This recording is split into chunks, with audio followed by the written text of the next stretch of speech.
Welcome to Bold Voices, Good Yarns. I'm your host, Ian Henzel. Behind every book lies an author's life story. So join me on an interactive journey as we step between the pages to explore how an author's life and their experiences have shaped the stories that we cherish and love. So sit back, relax, grab a cup of joe or a cocktail, and join me as we step between the pages.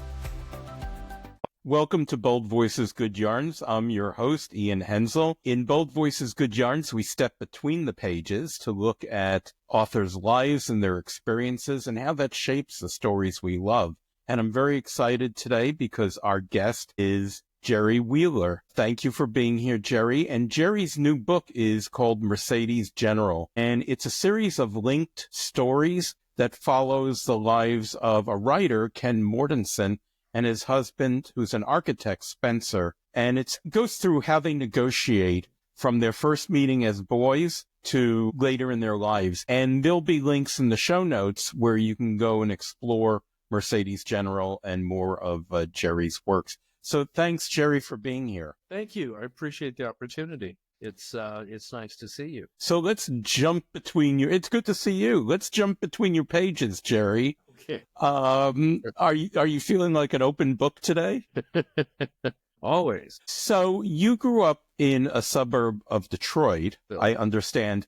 So can you tell us about your upbringing and kind of your early life experiences and how that may have contributed to who you are and your worldview? Well, I was born in 1956, so I grew up during the early 60s, mid-60s, came of age in the mid-70s. So, and when I was a kid, my folks really shouldn't have been together. They couldn't have been further apart in personality. So there was a lot of conflict in the house, a lot of conflicts. You could say it was an abusive household, and as kids from households of that nature tend to do, I kind of retreated into my own little fantasy world. And since I was an only child, I had nobody to intrude upon.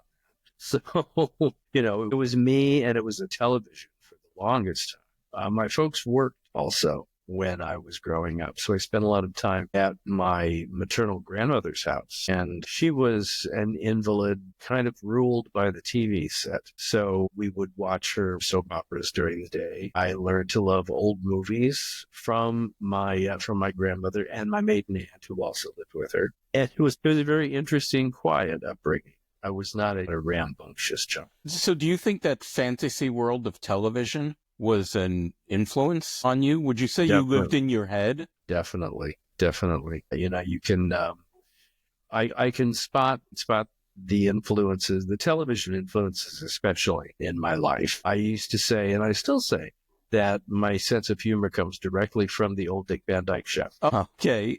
Well, Yeah. Can you elaborate on that a little bit? Because some of our listeners may not know that it was a Dick Van Dyke Show. Dyke Show with Dick Van Dyke playing the title role of Rob Petrie, who was a comedy writer for the Alan Brady Show, and Alan Brady was played by Carl Reiner. Is he still alive? I don't know. I think he is. So we're going to see stuff in the comments. Down in the comments, leave a message. So, and I used to say that and my first exposure to it, for example, Judaism, was on that show, because several of the characters were Jewish, and I got to learn all kinds of interesting words. And and what's my line? For the strangest reason. Wow. They seemed together to form a picture of New York City in my head that was just so sophisticated and urbane.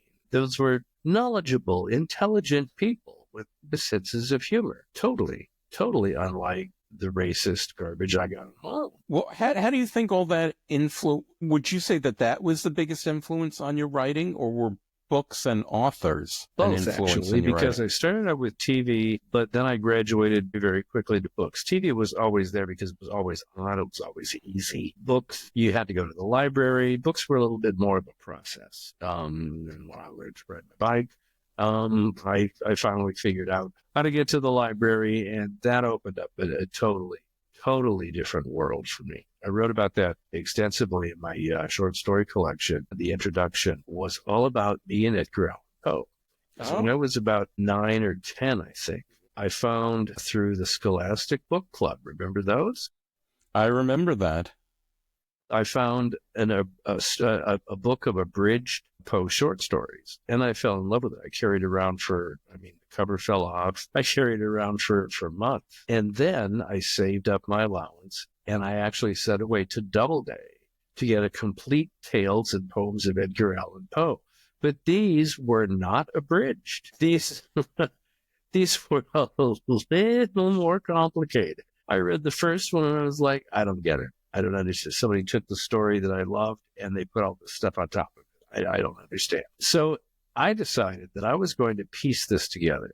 So I got my dictionary out and with some diligent work on my part and also some help from some of my grade school teachers who thought I was just a little off. The light finally came on during the Cask of Amontillado, as a matter of fact. The light just came on and I'm like, I get it. This is how you tell a story. This is what happens. This is what it's like when it's complete. This is what it's like when it's not complete. I get it. And I want to do this with the rest of my life. What was it particularly about Poe and his work?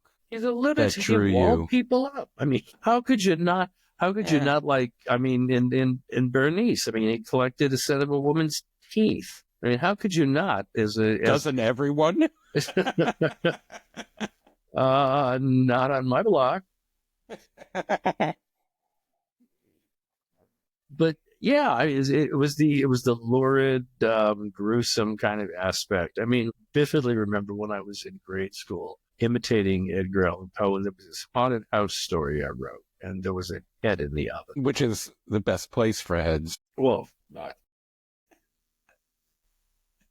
I want to ask you, so something's going through my mind that I want to ask you. Okay. In terms of your writing. Would anyone picking up your work be able to see Dick Van Dyke Show and Edgar Allan Poe? That's kind of a weird mashup, but probably because it's from sitcoms like Dick Van Dyke Show that I learned how to write dialogue. So and my dialogue is actually pretty snappy. Now, are there aspects of your life that readers would be surprised to learn influenced you in your writing? Surprised to learn? I don't know about surprised to learn. I was very influenced by the Beat, by Lenny Bruce, by William Burroughs, especially Jack Kerouac, to a lesser extent, Ferlinghetti, many of the Beat poets, Ginsberg. And so that's an influence. I don't know if it shows up, to tell you the truth. And I'm of the opinion that writers, as far as are probably the worst judges of their own work, as far as its worth, and not only that, but its influences as well. I mean, it's difficult for me to see that, but maybe not so for readers. I think a writer's work has to start with themselves. I mean, I understand that there's imagination, and for example, if you were writing a codpiece ripping historical novel, you didn't live then. It contributes, I think, both as writer and reader, our experience come together. The writer puts something in, and as a reader, we put something in when we're reading it. Oh, exactly. So I think all those are, influence us. I mean, look at Truman Capote and look at, how towards the end of his life with his writing about the swans that eventually got him into trouble, there was a lot of himself, perhaps a self-destructive piece of him that propelled some of that writing forward. If you could get in a time machine and go back and have a conversation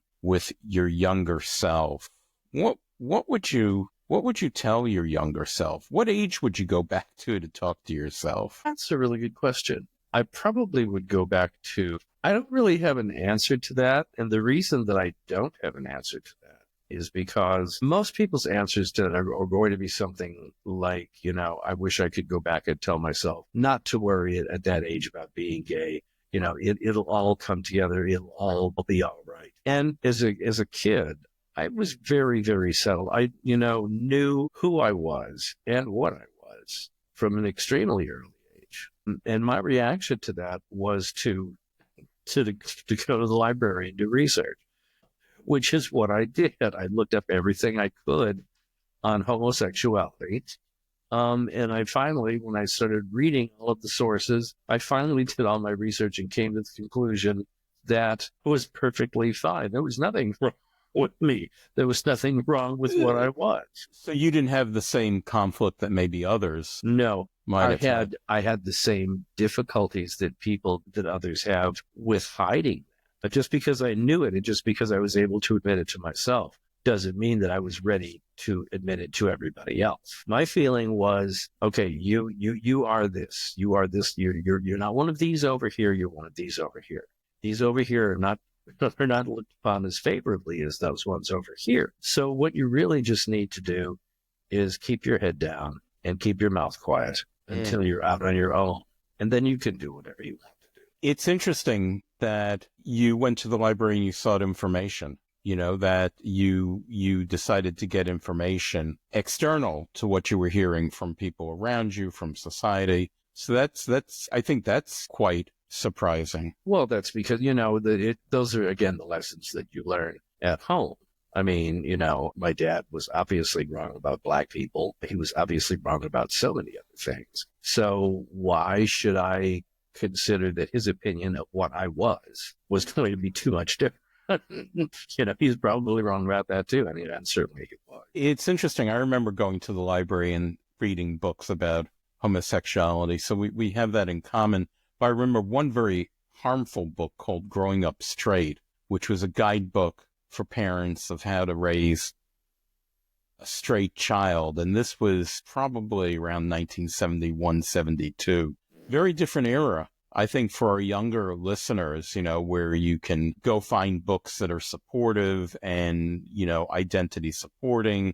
And there's all this material. For those of us, perhaps women and gentlemen of a certain age, that sort of information wasn't readily available. Well, I'll tell you, one of the biggest influences on my life, I don't know their names. It was a gay couple that owned a recreational vehicle. My dad used to work on recreational vehicles, and he would tell us about these two fruits that came in, but the way he described it, he's like, oh, they're always arguing. I don't like you, I'm not.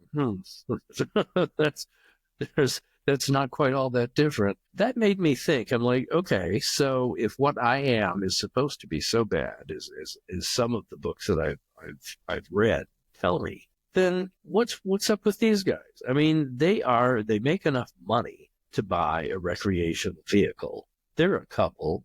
They have each other. What they do is nobody else's business, and they seem to be very happy. So I am what I am, and it will all be okay.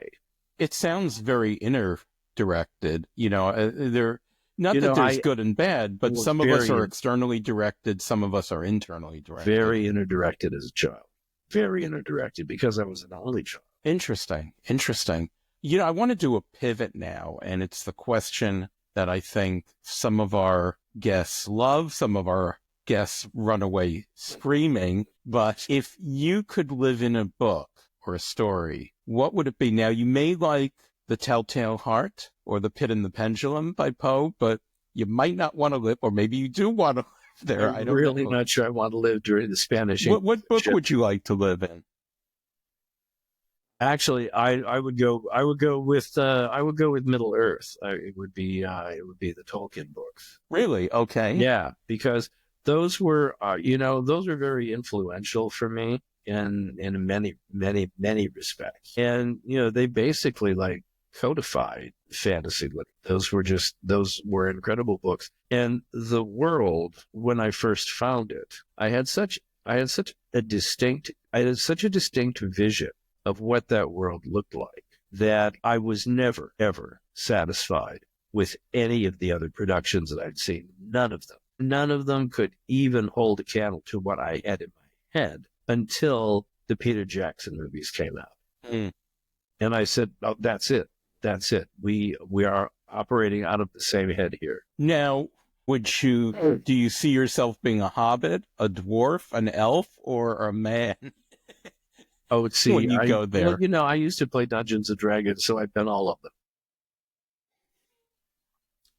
I didn't know that about you, Jerry. So now I've just learned something that surprises me, and it may surprise our listeners. So it's that world of wonder also. Oh, absolutely. It's like in a world of heroism. And it's a world where little people can do very big things. So do you see that you'd be part of the adventure, or would you be quietly tending your fields? Sometimes I would be part of the adventure, but sometimes I would be quietly tending my fields.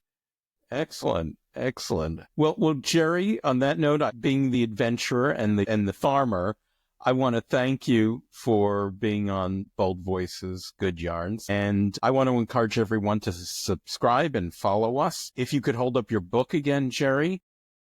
Jerry's latest book is Mercedes General, which is connected stories about a couple that's published by Rebel Satori Press. There will be a link in the show notes down below where you can learn more about that. Thank you, Jerry, and perhaps we'll see you again on the show. Thank you. I'd love to be back. And so this was fun. And I appreciate the opportunity. Thank you, everybody, for joining us today, and we'll see you in our next episode of Bold Voices, Good Yarns. And happy reading. Bye. You've been listening to Bold Voices, Good Yarns, brought to you by Rattling Good Yarns Press. Subscribe to our channels on Spotify and YouTube, and follow us on social media. Search for Rattling Good Yarns Press. Also, visit our website at rattlinggoodyarns.com, where you can find great reads and interesting articles about the world of books. See you soon!